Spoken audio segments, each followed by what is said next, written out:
Welcome, everyone. Thank you for joining us. My name is Chris Langlois, and I am the Vice President of the Cape Fear Civil War Roundtable here in Wilmington, North Carolina.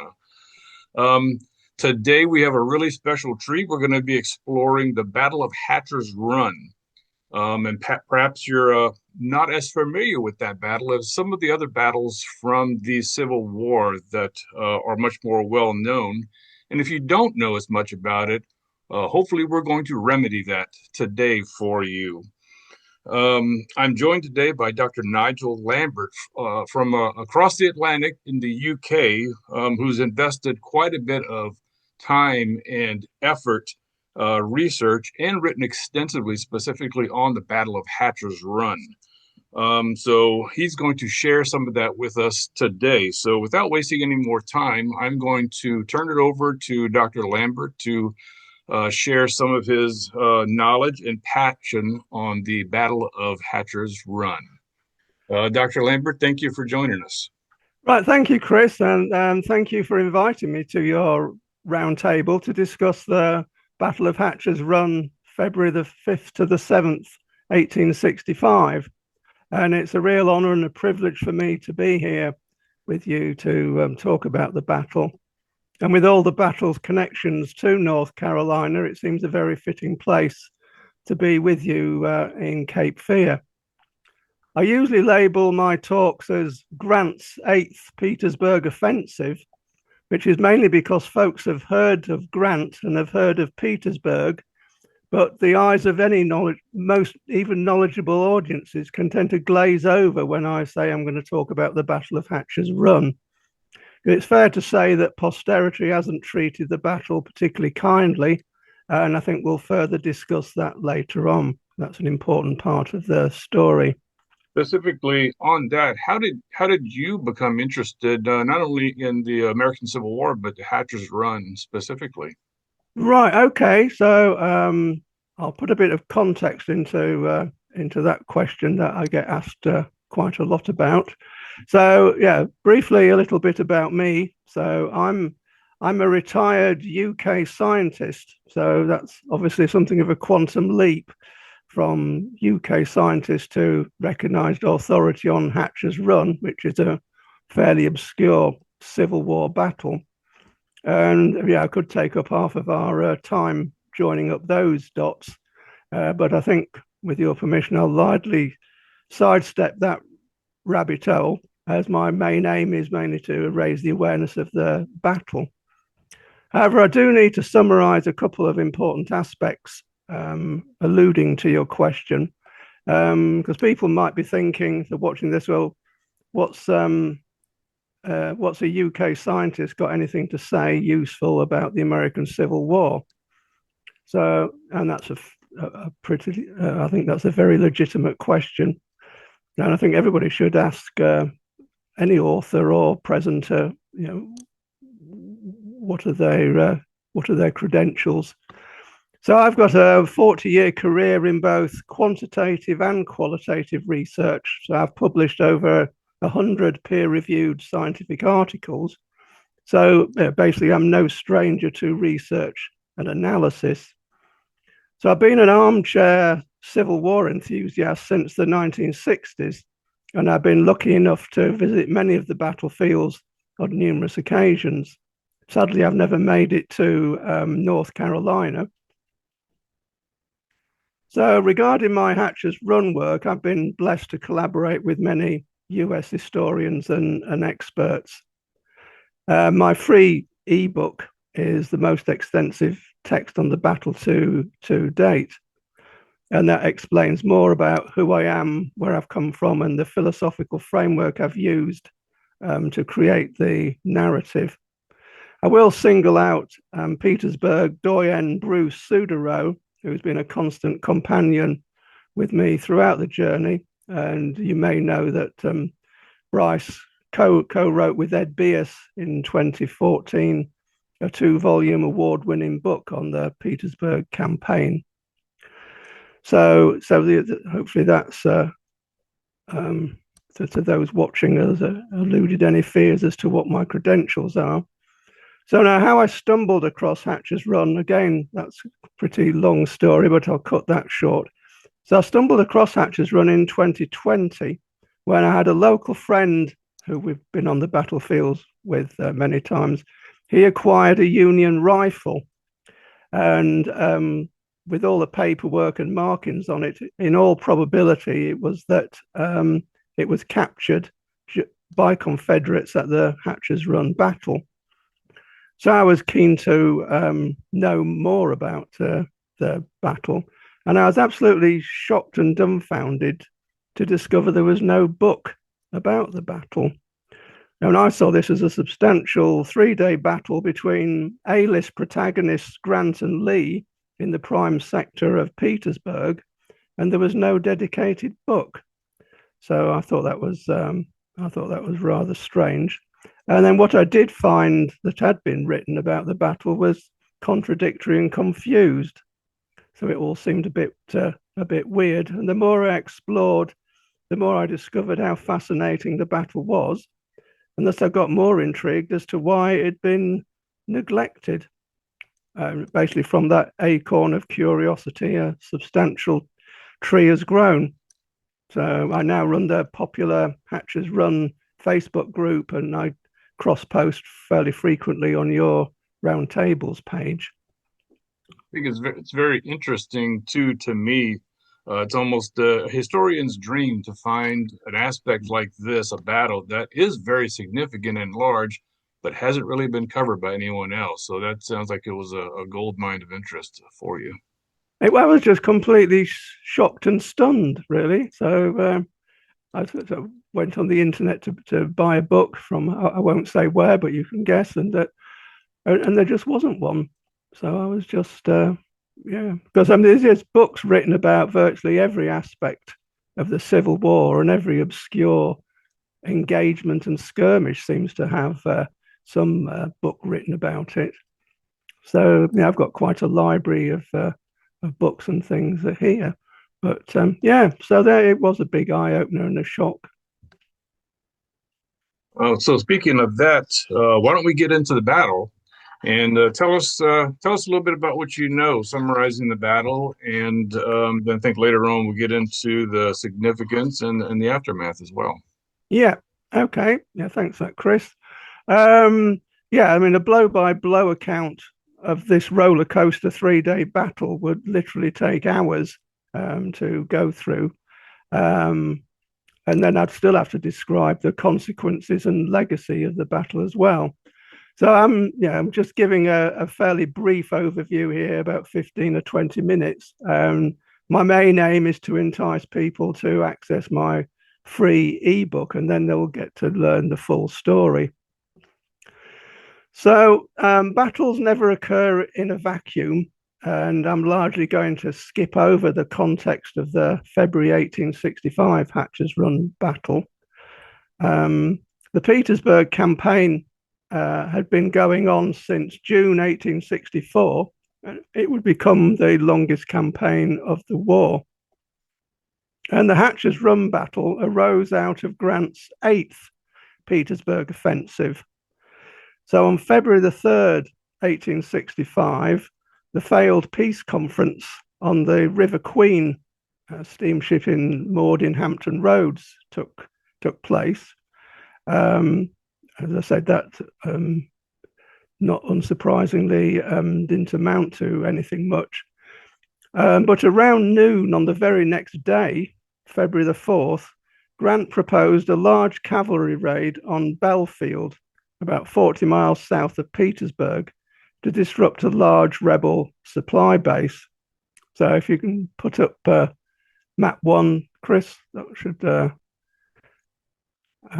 give some context. Right.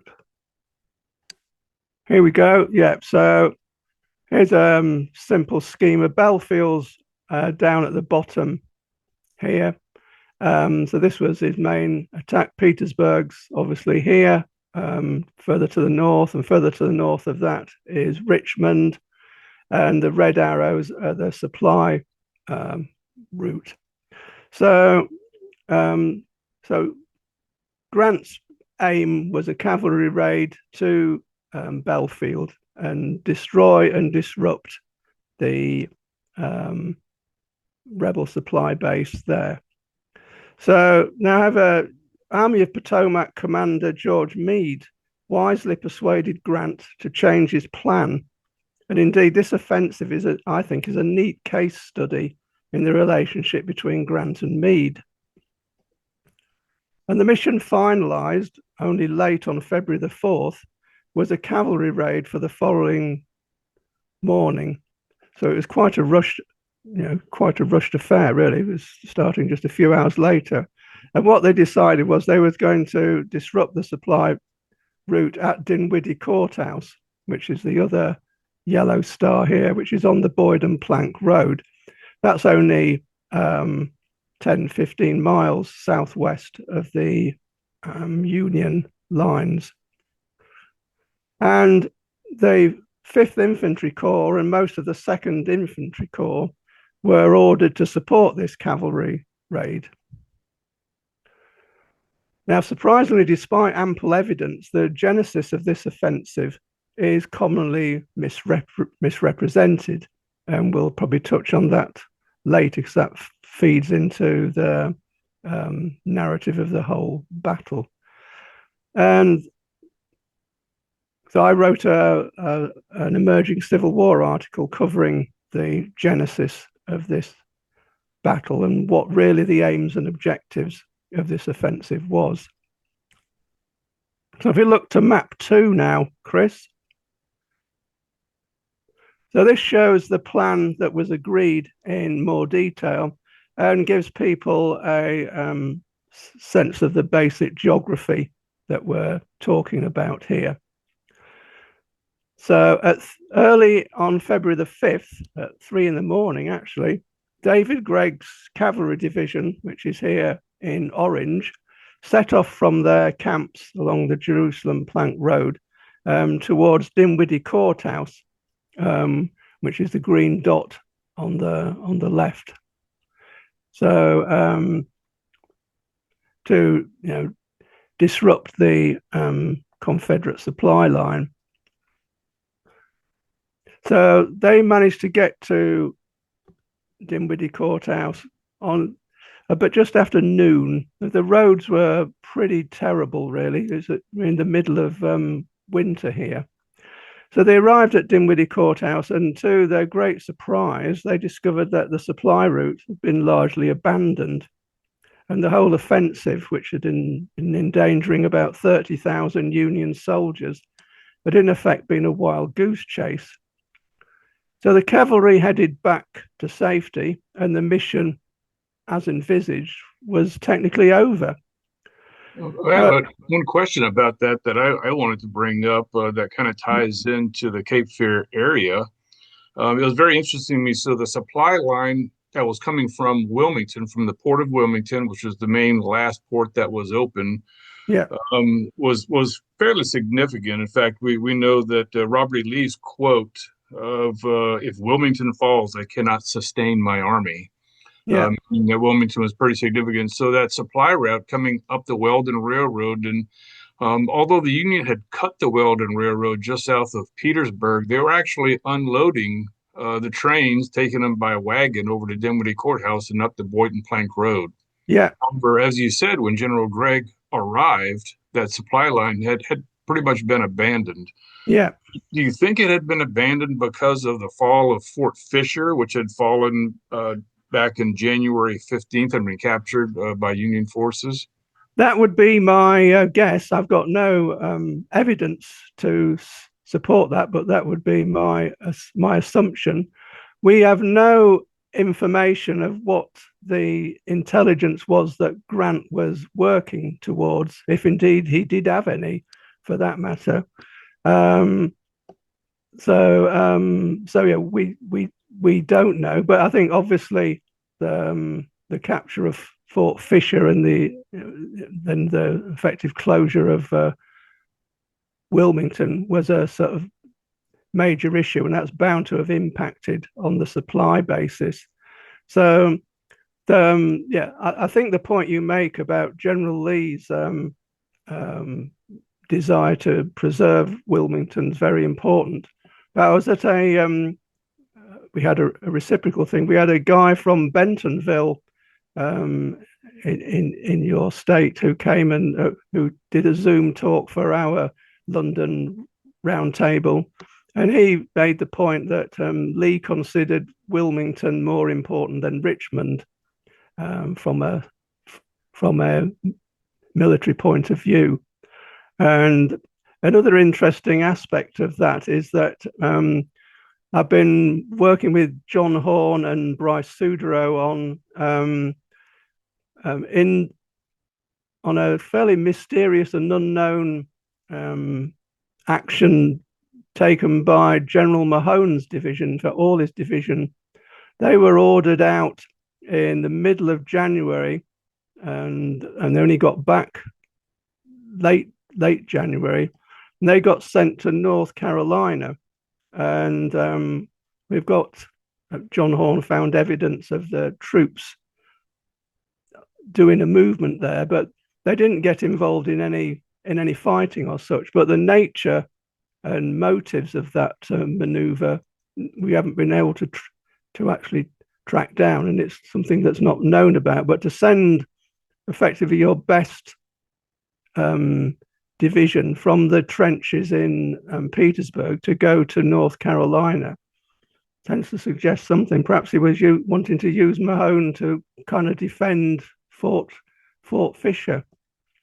So there are lots of uncertainties and unknown things there, but it's certainly there's lots of stuff going on there, and I think that's an important aspect of the why the supply line had effectively ceased to exist to any intents and purposes. Well, once General Gregg got there and made that discovery, how did we get into a 3-day battle after that point? Yes, and Gregg bizarrely handed his notice in 3 days before he was given this mission. So that's another interesting side story as well. As I wrote an article about that too. So yes,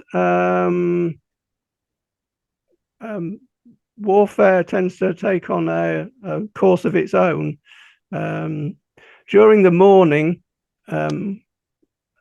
during that same morning, Warren with his Fifth Corps, which are here shown in the blue, on their way to the western end of Vaughan Road, they'd had to cross Monk's Neck's Bridge, and they'd had a bit of a significant skirmish there, which has got lots of text coverage. There was quite a significant dust up there, and lots of dramatic tales of soldiers having to swim the partially frozen Rowanty Creek to capture the crossing. So that's what he was doing during the morning. Also, General Humphreys with most of the Second Corps is here listed in purple. They, along with Warren, set off at 7 o'clock, and they captured 2 important crossings of Hatcher's Run, which is seen there with the yellow combat icons, one at Armstrong's Mill and one at the Vaughan Road crossing. So they managed to capture those with relatively ease. In fact, it seemed that the Confederates had been caught napping. Maybe that they weren't expecting a Union advance in the middle of winter, and this was the only battle ever fought in Virginia in a February, for instance. And perhaps they weren't expecting one so close to the peace conference. So they were caught napping, really. And I think Lee probably feared this was a repeat of the 6th Petersburg offensive, which had tried to turn the rebel right flank, and get into the South Side Railroad. So Lee decided that something needed to be done here because he wasn't too sure what was going on. So what Lee did was, and you can see the red icons and the main Confederate defences protecting the Boyd and Plank Road leading into Petersburg, which is just off the map to the north.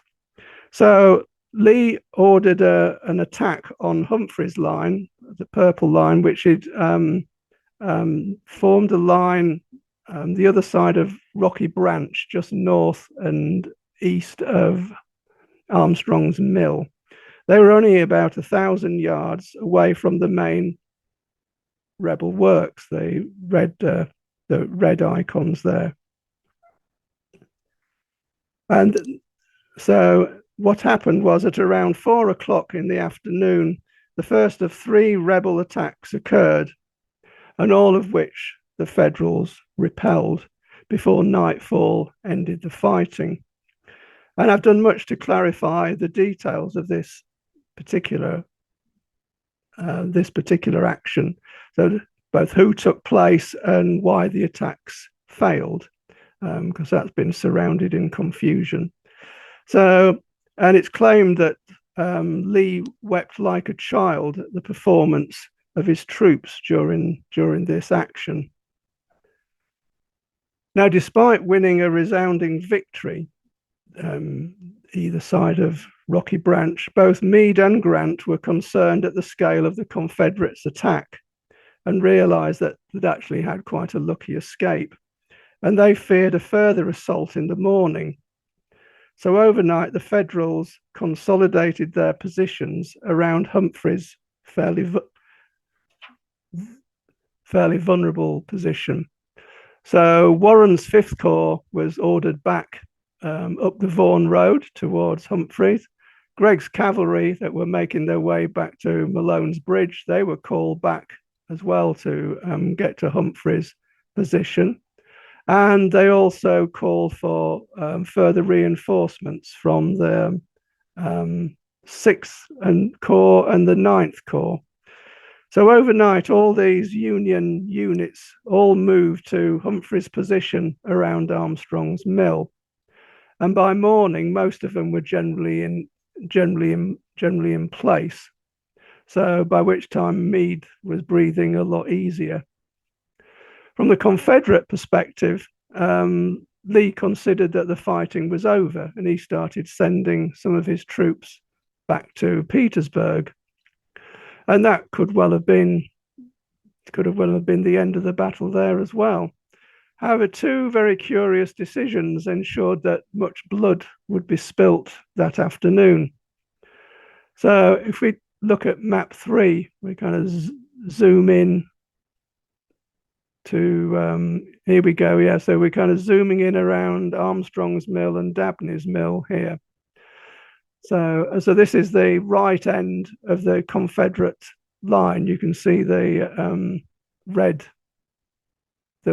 crosses, and they sort of kind of end at the Crow House, which has got a redoubt there.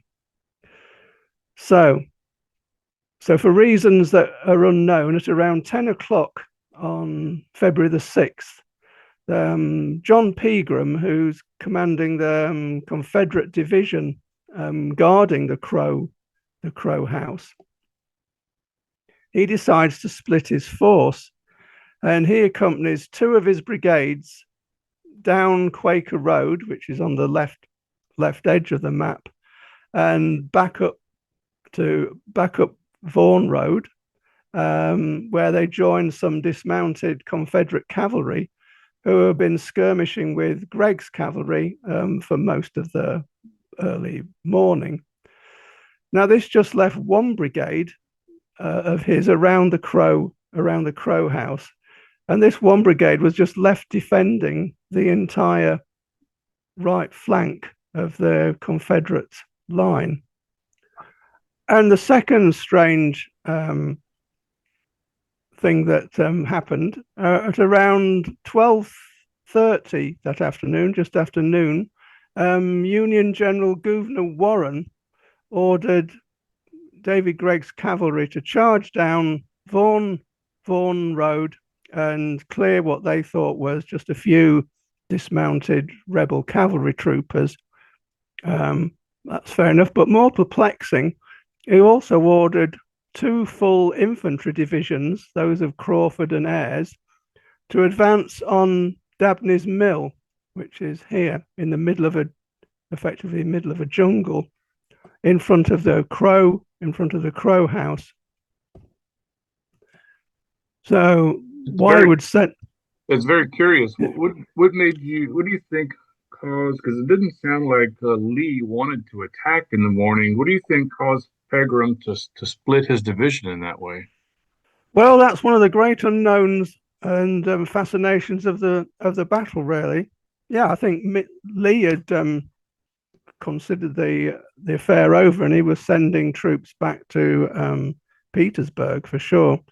And even more strangely is that we know that the night before, Pegram met General Gordon, who was his corps commander, and Gordon had told Pegram that he was expecting an attack, a Union attack on his front, around the Crow House in the following morning. So, given that he'd been told that, it seems a bit. I mean, I've never got any military background or training at all, but I have discussed this matter with sort of military-minded people, and they probably agree with me. It seems a bit odd if you're expecting an attack on your front, then you don't split your force and just leave one fairly small brigade, about 800 men, to protect, which is effectively quite an important aspect of the whole line there. If the Union get in through Crow House, past the redoubt, they're in behind the Confederate main works. They're on their way to Burgess Mill and then further on to the South Side Railroad, the capture of which would doom Petersburg and Richmond. So this was quite a significant decision.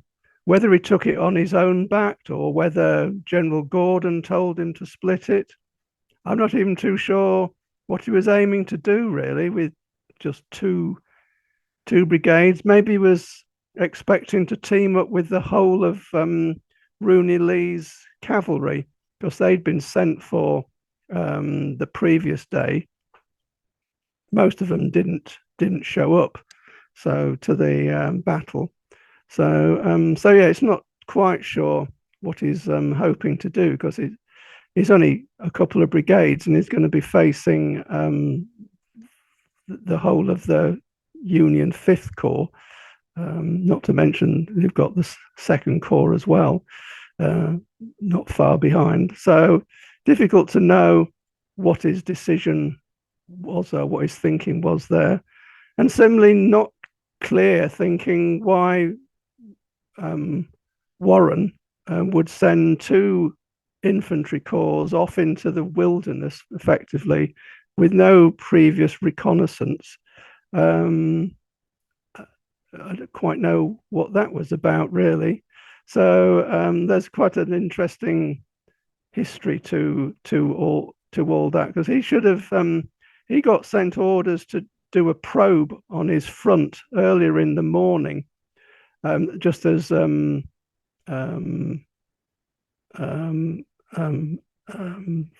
Second Corps, Humphreys, had done.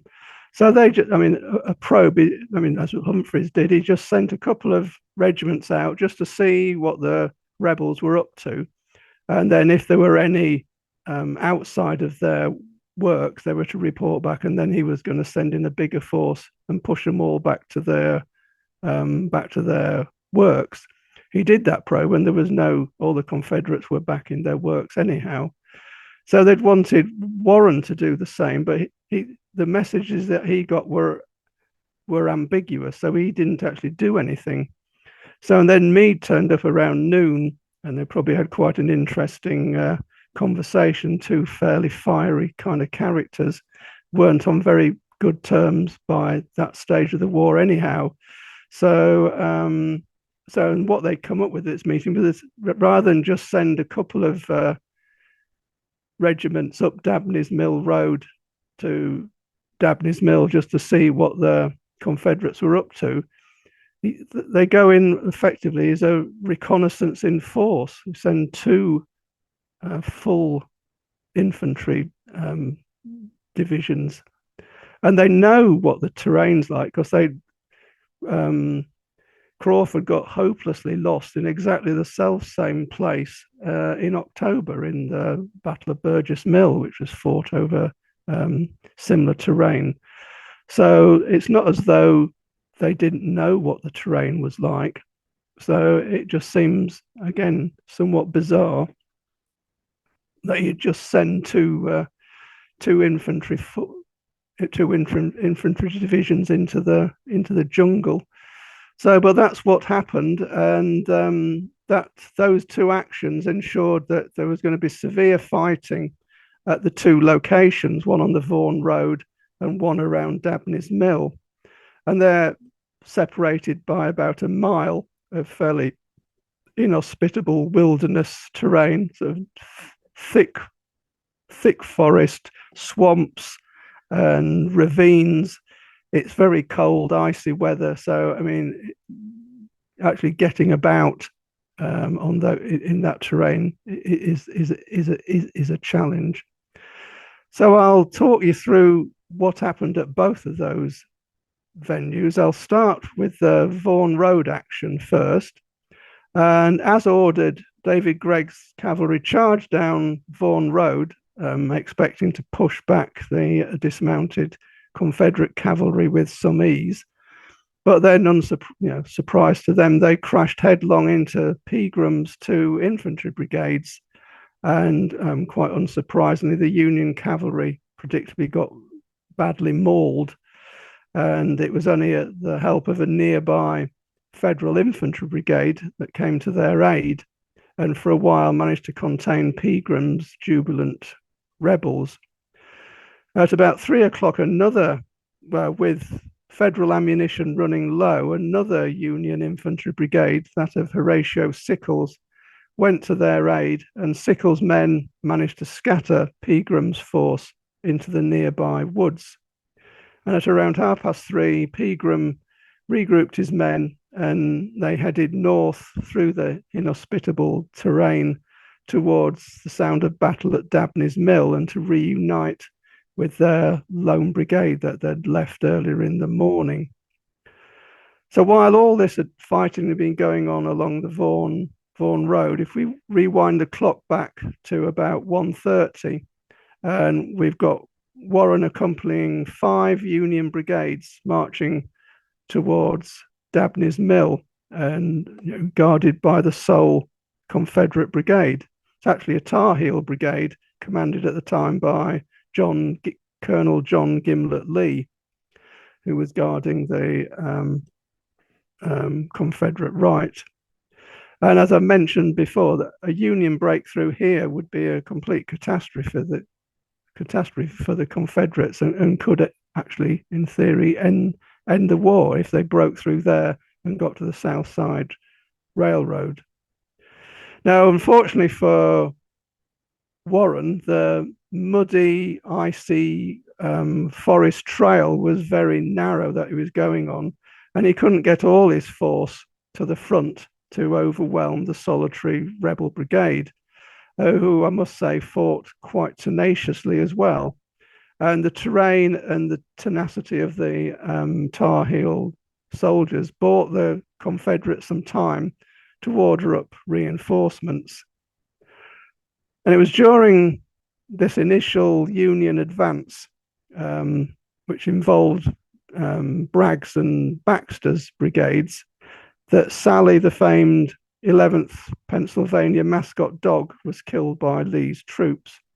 So here we have the memorial to the famous dog. This is that part of the 11th Pennsylvania Monument at Gettysburg. There have been 3 books written about Sally, and she has her own Wikipedia page.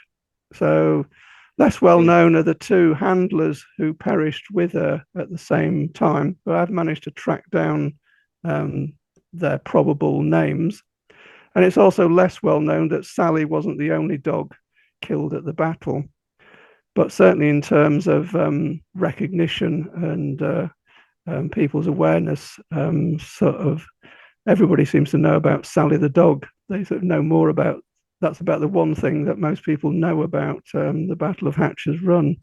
Sally sounds like she had more books written about her than the battle has written That's about. right. That's amazing, isn't it? Really, yes. Was it pretty common for units to have dogs, for instance, as a mascot along with them? It was, yes. I did a recent Facebook post about mascots in the Civil War, and there was all sorts of animals. We've got, there's an eagle and squirrels, and people had possums and things. But certainly dogs was the most popular, um, and they brought a lot of comfort and support to the troops. So certainly Sally's got a very interesting backstory. I mean, she was given to the regiment as a puppy at the start of the war and was with them throughout, all their battles, all the way up to Hatcher's Run. So yeah, so she's much beloved pet. So whether they were pets or official mascots is somewhat debatable, and quite where you draw the line, I don't know. But certainly, Sally has become incredibly famous. In fact, I've been told by the rangers at Gettysburg they get a bit annoyed because every day they've got to go to the monument and clean off all the bones and things that visitors leave on the memorial Yes. for her. So yeah, so that's Sally. So yeah, so if we go back to the map, that's right, right. So just after 2 o'clock, Clement Evans' division arrives from the Confederate left, which is um, some of the troops in the main rebel lines. So they managed to get there and help to support Lee. That's Gimlet Lee in holding off the Warren's Union advances. And there's some fierce fighting occurs around the mill, Dabney's Mill, and the possession of the site switches hands several times. It's a back of to and fro and charge and counter charge. Now, there was little that was left of Dabney's Mill by February 1865. And what combatants remember most was that a huge sawdust pile, which provided a focus for the fighting, because we were in the middle of dense woods. Here we are. So in a clearing, that the mill had been in a clearing. All what was left was a sawdust pile. This is just to give you people some idea of what I'm talking about when I'm talking about a pile of sawdust in a 19th century steam sawmill. This obviously isn't the sawmill at Dabney's Mill, but you get an idea. These are people on the top of here of the size and scale of the thing. So it was quite a prominent feature. In fact, some Union soldiers thought it was a Confederate fort. Such was the scale of the sawdust pile. So yeah, so a lot of back and forth fighting to gain possession of this pile of sawdust, basically. So if we go back to the map again, there we go. So around 4:30, where we had the arrival of yet another federal brigade got thrown into the mix, and the Union launched a severe attack on the right of the Confederate line. Now, at this self same time, following their march from Vaughan Road, who would arrive at exactly that moment was Pegram and his two infantry brigades. So they just arrived on the Confederate right just when the Union was launching an attack.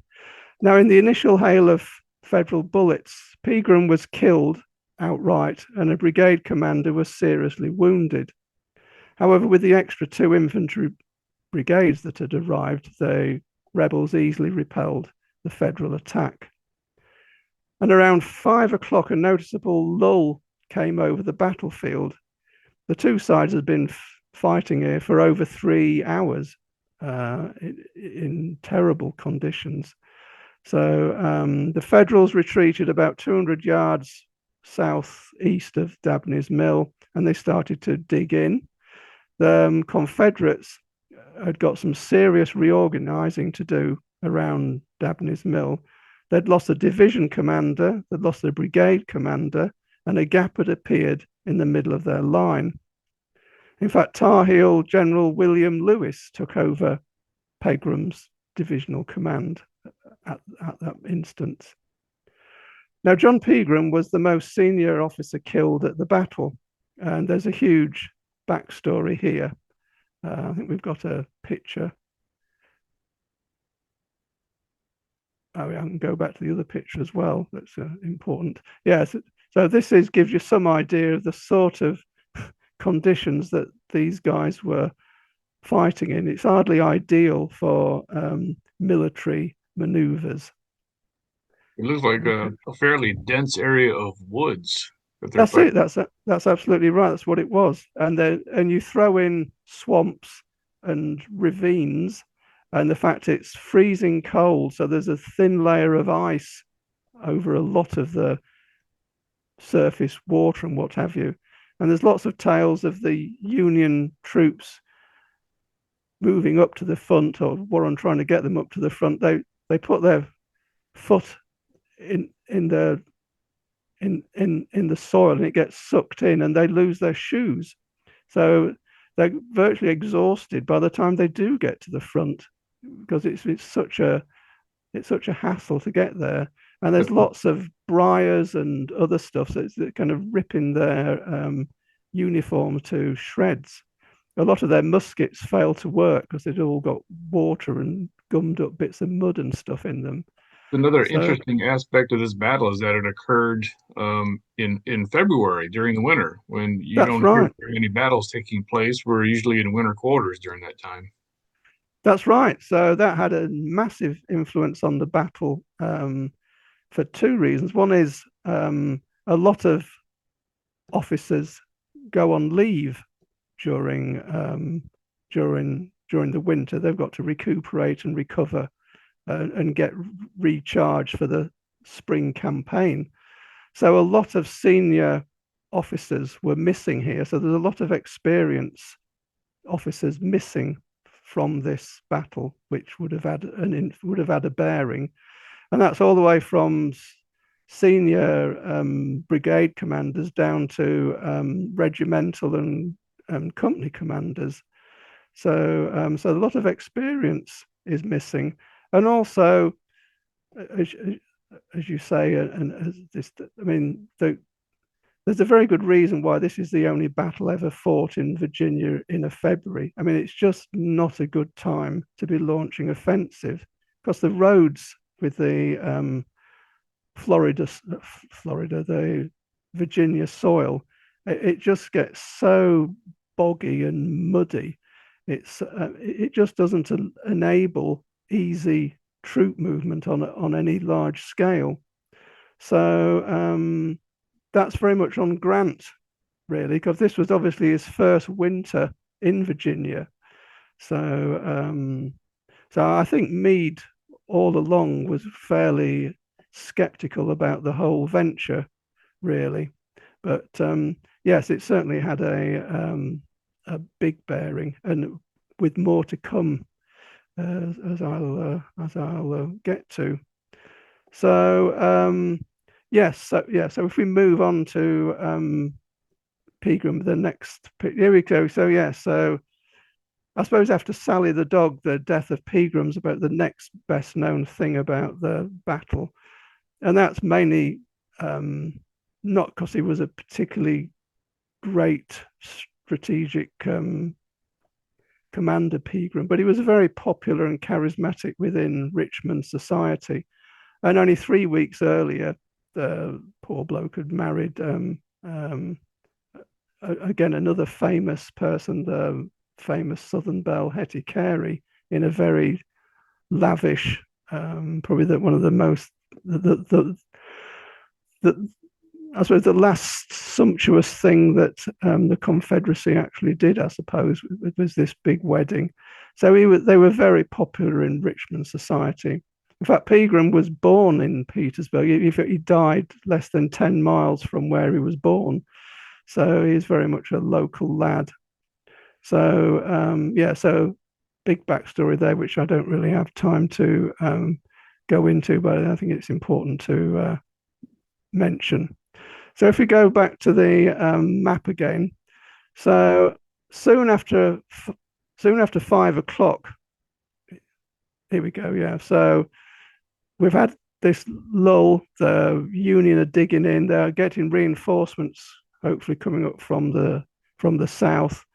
The Confederates in a bit of disarray from an organizational point of view, but fortunately for them, around 5 o'clock, just after 5 o'clock, Confederate Brigadier General Joe Finnegan arrived with Mahone's division, William Mahone being absent ill. They'd been some of the troops that had been sent back to Petersburg earlier in the day by Lee, but then when all this happened, Lee quickly sent a courier to tell them to turn back and get back to the Crow house ASAP. So they eventually arrived, and Finnegan spearheaded an assault on the Union line. And the Union line first buckled and then broke, and the Federals fled to the rear in a wild stampede, chased by the jubilant rebels, with only nightfall and the sanctuary of nearby newly created earthworks that saved Warren's force from further humiliation. And the story behind this skedaddle is another central aspect to the entire battle. For many of the Union soldiers, this was their first battle, their first taste of combat. Large numbers of them hadn't even actually fired a rifle before. Many panicked, and we've got inexperienced officers in many cases because the chief officers were on leave. They started firing into their own men. Chain of command in that environment was problematic. The ammunition supplies had got stuck in the mud going up the narrow Dabney Mill Road. That got stuck. So a lot of the troops on the front didn't have much ammunition. And I think, as one soldier said, well, we're not going to stand here with empty muskets. So there was a massive skedaddle back to Sanctuary. It sounds like as they were retreating, also there was an issue with some friendly fire from troops who were in the Union defenses that they were retreating back towards. That's true. So lots of examples of friendly fire before that happened. But yes, as they approached their own defenses, trying to seek sanctuary. These are the defenses along Hatcher's Run. These that are in these V's here. So now you've got to put yourself in the shoes of these soldiers here. They're forming a line, and it's fairly dark by this time, 6-ish o'clock, and it gets dark about that time. Plus the fact you've got all the smoke and the trees adding to the darkness. So, and out of this darkness comes charging lots of soldiers. So, and if you could make out they had blue uniforms on, well, you'd be doing well. But then that didn't really help you very much, because a lot of the Confederates were wearing blue coats because all their coats had been threadbare, or they didn't have any, so they'd taken them off the dead or stolen them from the Union soldiers.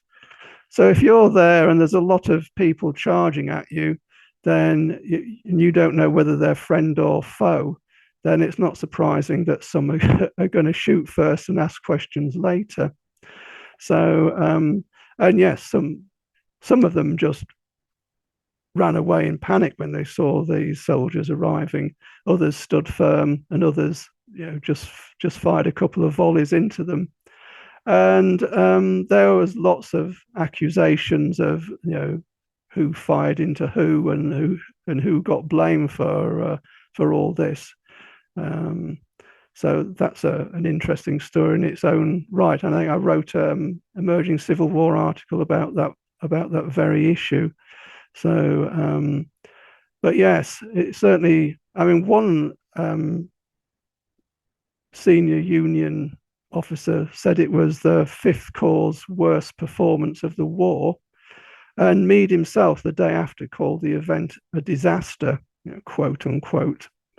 So that's just how Sounds bad like the and next humiliating it was.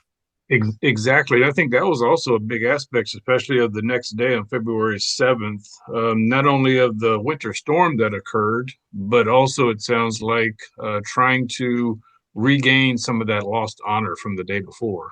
I think that's very right. I think that's spot on. Yes. So when the morning of February the 7th arrived, we've had overnight there'd been a terrible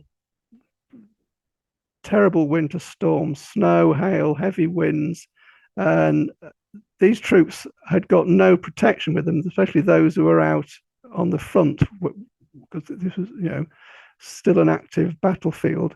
So they got no tents. Most of them didn't have coats or gum blankets or anything. So they're just wet and frozen. And a lot of those wounded left on the battlefield quite simply froze to death. So, yeah, lots of stories about that gruesome night. So, in the morning, there was yet another winter storm, and there didn't seem to be a lot of appetite for further fighting. However, Warren, and as you correctly pointed out, probably keen to make amends for the humiliation that he'd suffered the previous evening, suggested, well, we could push back the strong Confederate picket line. So the Confederates overnight had put a strong picket line out over the ground that they'd captured. Warren suggested, well, we could push that back to their main works, which they'd now strengthened at Dabney's Mill. So now, despite concerns over troop morale that both Meade and Grant had, they reluctantly agreed to this action. And Warren ordered Crawford's division back out onto the same battlefield where they'd been humiliated the day before. And through, intermittently fierce, but sort of an ongoing fighting through, pretty grim weather, the Crawford's men slowly pushed back the Confederate pickets, and they pushed them back all the way to their main defences at Dabney's Mill. And they managed to do that by about 5 o'clock. And during this fighting, for instance, Confederate General Moxley Sorrell was severely wounded in that fight. And this was also during that fighting that the dog from the 7th Wisconsin regiment also suffered the same fate as Sally, and a lot of his regiment stopped and buried the dog there and then. So by 5 o'clock, they'd pushed them back to Dabney's Mill. Meade was very happy with this, but they called Warren back, say, well, you've done that now, come back to the trenches, and that'll be the end of it. So now we have a very mysterious situation that I also wrote about that also gets covered up, because at 6 o'clock, and this is quite getting quite dark by then, but at 6 o'clock, Crawford orders to attack the Confederate position at Dabney's Mill. Now they've strengthened this. They've got two divisions of men and they've got artillery there. The Union have got no artillery here. So it really is a suicide mission. So now, whether Warren ordered Crawford to do this attack or whether Crawford did this on his own bat, we don't know, and I'd be keen to know more details about that. So, but attack they did, and predictably they got completely mashed up. And twice they attacked before kind of common sense eventually prevailed, and the Union men retreated into the woods. And it wasn't until after midnight, 1 or 2 in the morning, the next day, again after another grueling night out uncovered on the battlefield, that Crawford's men got back to their defences, and with that, that brought an end to the Battle of Hatcher's Run. Yeah, that was something interesting I took from your ebook was the orders from Meade to Warren. Meade actually told him that, yeah, you can go forward, or he wanted him to hold his position rather, unless great advantages will be gained, which sounds That's to me right, like yeah. a catch-22, because if there's a great advantage to be had, you don't go forward, then why didn't you? And if you Mm. go forward and it's a failure, why did you go forward? So it Yeah. sounds like Warren could have been in a little bit of a catch-22 there. Yeah, yeah. So that is quite ambiguous. But both Meade and Grant were quite, I mean, they'd learnt by this stage in the war that they were very reluctant to attack defensive positions. And throughout the battle, the general message was send probes out or send reconnaissances out and attack forces that are outside of their defenses, but do not, under any circumstances, attack forces behind breastworks, because they know that they're not going to succeed and they're just going to lose a lot of men. Right, so that ended the Battle of Hatcher's Run. So, do you have any other queries Yes. about the battle itself? Um, I think we covered a lot of the questions that I had. One of the things that I was also wondering about um, at the end there with Crawford's charge and how controversial it was, it sounds like Warren, as a Corps commander, never really reported or really admitted to Crawford's failed charges. Was Crawford one of Warren's favorite generals? Was he, I guess you could say, taking care of him to not highlight that failure? Yeah, well, this is an interesting story. This so which there's lots of pieces missing. He does seem to be a favourite of Warren's, and certainly after the war they were quite good friends, and Crawford helped Warren with his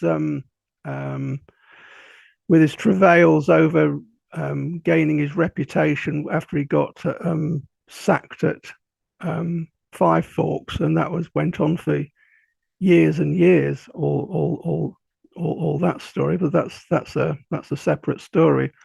So now about this, it's quite remarkable that Warren never actually admitted that this suicide attack ever took place. He said in one of his reports that the position was too strong, and that we didn't attack it, and we what he said was he just said that Crawford just pushed the Confederates back to Dabney's Mill, and he said that was that. So the irony, of course, of that is one of the few images of the battle taken at the time was a sketch for Harper's Weekly of this self-samed suicide attack on February the 7th. So, yeah, I haven't got it. I haven't got that image here, but yeah, that's um, in Harper's Weekly. So, it's quite bizarre that he could say that it didn't take place. And most of the regimental officers with Crawford, um, they wrote official reports, and all those mentioned them charging at 6 o'clock and getting badly beaten up. Now, one of the many curious aspects of this is that Crawford's official records, his battle report is missing. It's not in the official records, not in the supplements of the official records. That's interesting. It is, yes. So I haven't got my video on. There we go. There we go. So yeah, so where that is, I do not know. So I've been trying to locate that because he must have written a battle report, and given he was at the heart of most of the controversial decisions, it would certainly be very interesting to know what he had to say. I'm also trying to access Warren's personal records and letters and things that are stored in the New York State Library, but I haven't been able to access those. That's a bit tricky to get access to them, particularly when you're over at this side of the pond. So, but Well, yeah, they've got. after 3 days of really significant fighting, what was really achieved? Who won this battle? Yeah, so that's a classic question. It's customary to ask who won any given battle and what was accomplished. And in truth, most battles aren't that simplistic, and that's certainly true for the Hatcher's Run battle. In fact, most Civil War battles didn't land out a knockout blow. So, and at the time of the battle, Northern accounts reported how Grant had successfully extended his lines 4 miles further west. And in the south, reports showed how Lee had successfully repelled yet another Union offensive and given Grant's men a bloody nose. I But mean, both of those statements are depends on who absolutely you true. ask. Yeah. Now, success is often gauged on what the mission's objective was. That makes sense. Now, regarding Grant's eighth offensive, the stated and sole Union goal was to disrupt a substantial Confederate supply route. Now, given that that supply route no longer existed, then success is kind of rendered moot in that respect. And crucially, after 3 days of bloodletting, that reality and that aim isn't going to make for a good story to actually tell to politicians and the public. And this, to be fair to Meade, was something he'd been conscious of all along, because while they were planning this, Meade was saying, yeah, are you sure you really want to do this? And do you think the public and politicians are going to be happy with the outcome? Because they're going to want to see some sizable objective with all these troops being put at danger. And Grant was always assuring him, say, yeah, don't worry, it's going to, everything's going to be fine. It's going to, I've taken care of that and I've alerted the politicians, and it is going to be a substantial, it's going to be a substantial achievement. And creating a favorable narrative is a vital task in warfare, and that's something that Grant had acquired a skill for by this stage of the war, whereas Meade unfortunately had an intense loathing of the press, and he'd severely punished a very favourite and popular correspondent, which obviously didn't do him a lot of favours with the press at all. Although yeah, this carry on, yeah. battle occurred, I'm sorry. Although this battle occurred in February, and it was going to be a while before Lee eventually evacuated Petersburg and Richmond, do you think the Battle of Hatcher's Run, helped to convince Lee that the Union was eventually going to get around his right flank at some point in time, and that was going to be untenable if he continued to stay? That's absolutely right. So soon after the battle, Lee changed his supply base to Amelia Courthouse, and he'd also lined up Burkeville as a place to unite his troops when the evacuation of Petersburg and Richmond, which he thought was an inevitability, was going to happen. So he started to build contingency plans for that very happening. He could see that. He did extend his lines further out along to the White Oak Road, for instance, but he knew he couldn't keep extending these lines. That there's always space for the Union to get around and behind him. So he was in fact doomed. So he was very much aware of that situation. I think the battle certainly crystallized that for him. It was probably something he was aware of.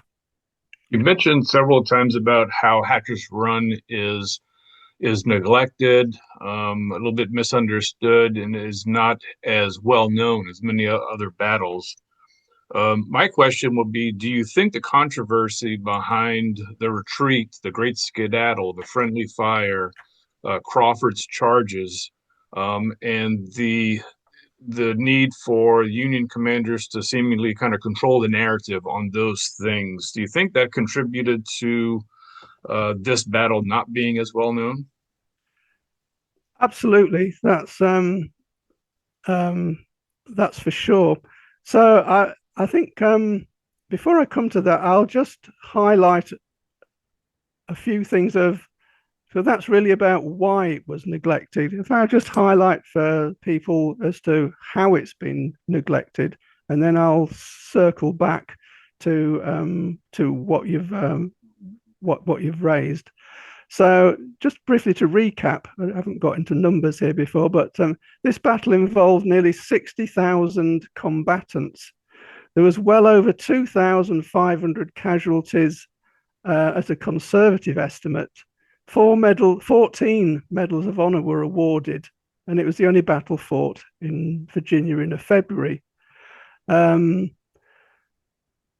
Newspapers were full of the battle. One Georgia newspaper said it was one of the best fought battles of the war. Mm. And in the first books written about the war, the battle featured prominently. And there's lots of reports in the official records. But by 1880, the battle had either been ignored or trivialized with a distinct Union bias. Grant's memoirs don't mention the battle at all. Battles and Leaders, it's just a sentence in a wider footnote. So, and I've chronicled loads of examples of this. So if we fast forward to the 20th century, I'll just simply highlight 3 Pulitzer Prize examples. Douglas S. Freeman's Lee's Lieutenants from 1944 ignores the battle. Bruce Catton's 1953 Stillness at Appomattox, which as the title suggests specifically covers the final months of the war, has nothing at all to say about Hatcher's Run. And James M. McPherson's 1988 Battle Cry of Freedom, regarded by many as the best single volume account of the war, also doesn't mention Hatcher's Run. In Freeman Cleave's 1960 biography of Meade, he says, and I quote, "The battle finds no conspicuous place in the chronicles of the war." And how right he was. So more recently, there's been Hatcher's Run sections and chapters in books covering the whole of the Petersburg campaign.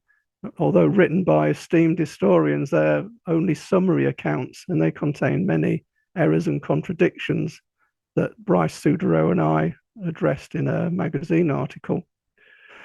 So it's quite clear how the battle's been neglected, and I've got loads of examples of that.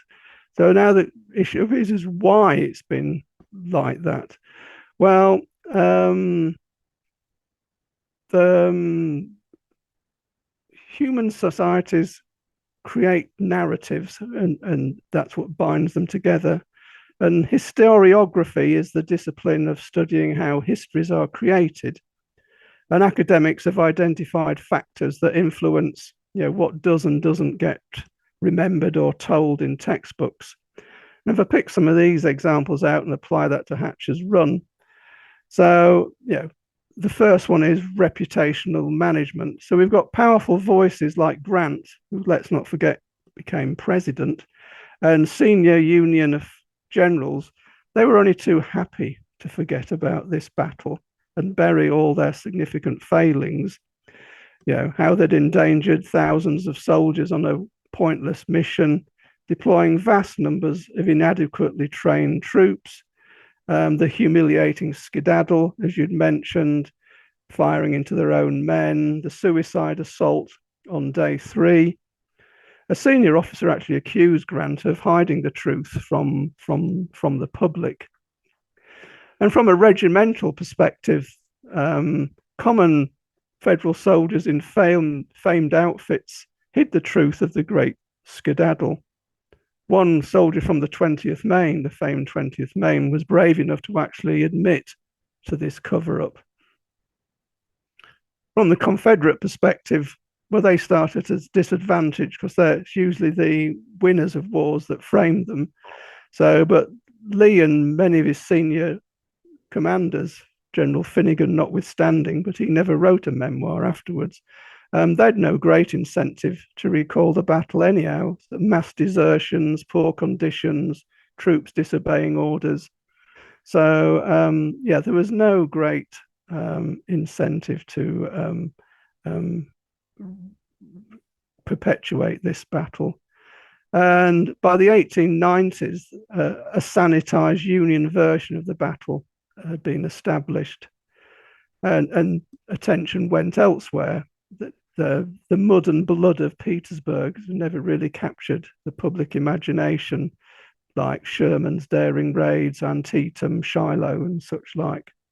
In such a way, there's many movies about World War II, but there's very few about World War One, with all that mud and blood. Well, I'm glad that we have you to bring this battle, I guess you could say, back to life. It sounds like it was a very significant battle, and I'm sure that it was significant to those who fought the battle, and certainly to those who were killed and wounded and their families. So I think it's important to continue this research. You mentioned throughout our visit today several North Carolina connections, whether it was generals or troops. What were some of those other connections to North Carolina? Okay, right. So, I'll quickly skip over some of these. North Carolina very much front and central to their understanding the battle.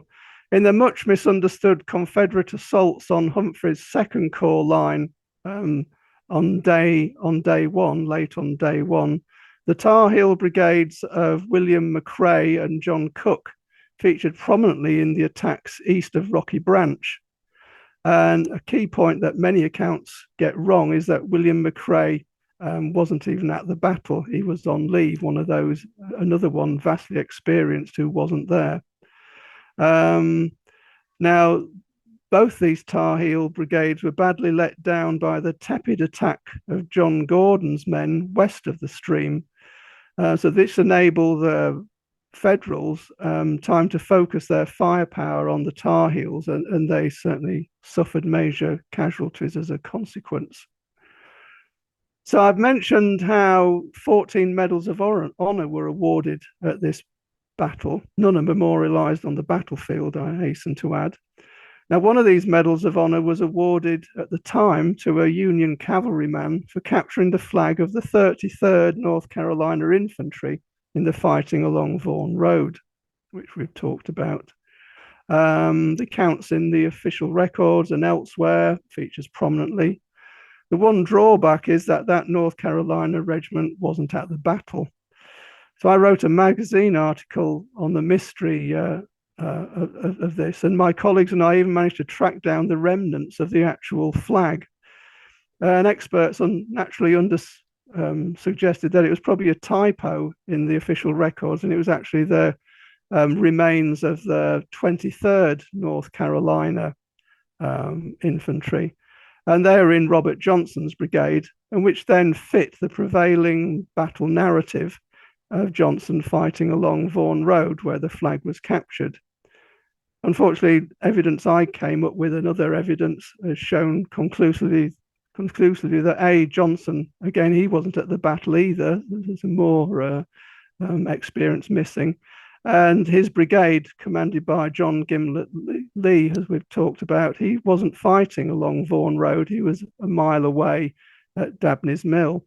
So the mystery still continues. So if any of your colleagues can offer any assistance in that, that would be greatly welcomed. Certainly, certainly. We'll see if anybody knows about that. And so that brings me to John Gimlet Lee himself. He's the guy who fought bravely and tenaciously at the afternoon of February the 6th, sorry, around Dabney's Mill. And they were the only force protecting Lee's entire right of Petersburg, and effectively held the survival of Richmond in his hands, where they were faced by 5 Union brigades. Now, Gimlet Lee is quite a colourful character, and I don't have time to go into stories about him, but it's good to check out. But suffice to say that one of his best friends before, during, and after the war was George Armstrong Custer. So that's an interesting point. So another interesting North Carolina issue is quite where the Confederate cavalry were in this battle has foxed many accounts. Rooney's Lee's cavalry division was based at Belfield. We know where that was in the earlier map, 40 miles further south. And Rooney Lee and General Lee, his dad, had called him up on the 5th, and it was allegedly they all arrived overnight. So, but I've worked with quite a few people, including Butch Barringer, one of Rufus Barringer's descendants. Rufus Barringer's North Carolina Brigade, they was one of the brigades in Rooney Lee's division. It seemed that only Richard Beale's Virginia Brigade made the journey. The other 2 brigades were either unwilling or unable to attend. And finally, I'd like to pay tribute to North Carolina historian Lee W. Sherrill from High Point, North Carolina. And he sadly died in 2017 before my research began.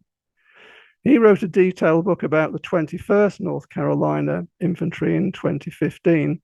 And he certainly did a very thorough job with his research. And despite that regiment being one of the famed for fighting from Manassas to Appomattox, Sherrill devoted a large chapter to the Hatcher's Run battle.